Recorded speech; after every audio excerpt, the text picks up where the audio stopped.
Hi, I'm Dr. Donna Potter. I'm within His Name Counseling, a faith-based counselor. And because I have the blessing of so many friends and family, I love to come on and give these little inspirational tidbits to just be able to chew in a day. Because sometimes opening our Bibles can be very difficult when we get caught up in the world and all of those things we have to do, taking care of the children, trying to get ready for work, trying to get out the door. Oh, did I forget my lunch? Did I forget the kids' lunch, right? There's just so many things to think about. And so I just want to take a couple moments to give you maybe something that you can really chew on. I've been talking a little bit about temptation lately and overcoming temptation. And so I just wanted to expound a little bit on that today, because temptation comes in so many forms for us. From eating things that maybe aren't so good for us. I know when I look down at my belly sometimes and it looks a little bigger than it should be, or you get on that doctor scale and you go, oh my goodness, I didn't realize that those ho-hos were making a difference. But whatever it is, right, we can get caught up in temptation. Temptation can look really good. Almost like, I don't think I can go without that. It can look so good that I can bypass what God is asking of me. Some of those things that show Him how much I love Him. So I want to share in 1 Corinthians today with you. In chapter 10, verse 13, I'm going to start. But remember this, the wrong desires that come into your life aren't anything new and different. Many others have faced exactly the same temptations and problems as you. Even from the very beginning of time, there's been temptation. And no temptation is irresistible. You can trust God to keep the temptation from becoming so strong that you can't stand up against it, for He has promised this and will do what He says. He will show you how to escape temptation's power so that you can bear up patiently against it. Sometimes I can get so caught up in my temptations. I can remember simple things like I used to smoke. And, it started at a young age due to some family difficulties. And for a while there, nobody was watching. And it carried on for 25 years. I couldn't seem to let that cigarette go.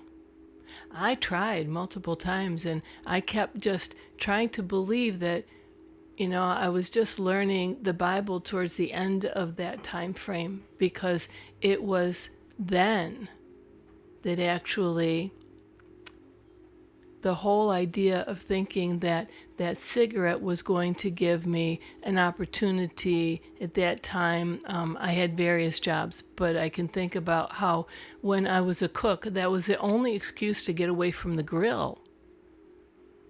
Or when I was in an office as an accountant, that was the only way you could get away from your desk, is to say, I'm going to go grab a cigarette. And it was tolerable. Everybody accepted that. They didn't look at it as wrong. But something in my heart kept telling me that it wasn't for me. And I'd put it down for almost a day, and by the end of the day, it felt like it was too irresistible. But I kept thinking that God is not a liar, and that this temptation isn't greater than Him. So one day, I said, God, how am I going to do this? I so desperately would rather have you than this pack of cigarettes. It was so long ago they were $1.75 a pack. Now you're looking at $10 to $15. I don't know how anybody can do it. But I know if it were me, it would be racking up money that I could be using in other places. Besides, that old saying that every cigarette you smoke is a nail in your coffin. Well, I've heard some people's lungs, and I tend to be concerned about that. God doesn't want us to do anything that hurts us. His goal is only for our best. And so I believed him. And on December 31st, as the new year was rolling in, my sister had a party at her house. And what I did was I pulled that ashtray over. And I said, you know what, God, we're going to do this.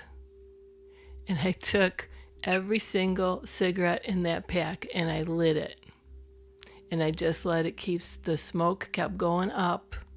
And I'd set it in the ashtray and I'd keep breathing that. And each cigarette that went in there made more ashes and more dusty stuff on the table. And it was starting to look like a mess. It smelled terrible. And by the 20th cigarette, the new year had just come. And I was able to pick up that ashtray and take a whiff and say, that's what I smelled like. And I said, enough has to be enough.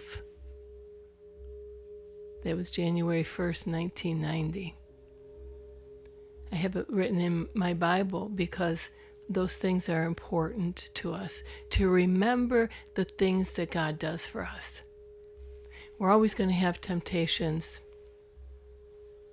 whether it be sexually, maybe we feel like our spouse doesn't, really love us or doesn't show interest or connection, but that other person, when I go to work or that I've bumped into on the street a few times, we start to think that those things look good. But when it comes down to it, sin is sin. So I just want to encourage you today. It says here that God will keep his promise and that he will do what he says. This is out of the Life Bible, the Living Translation. I've always loved it because sometimes when I first started reading the Bible, the King James was a little bit difficult for me, but now I can read the King James too, just as if it's butter on my bread.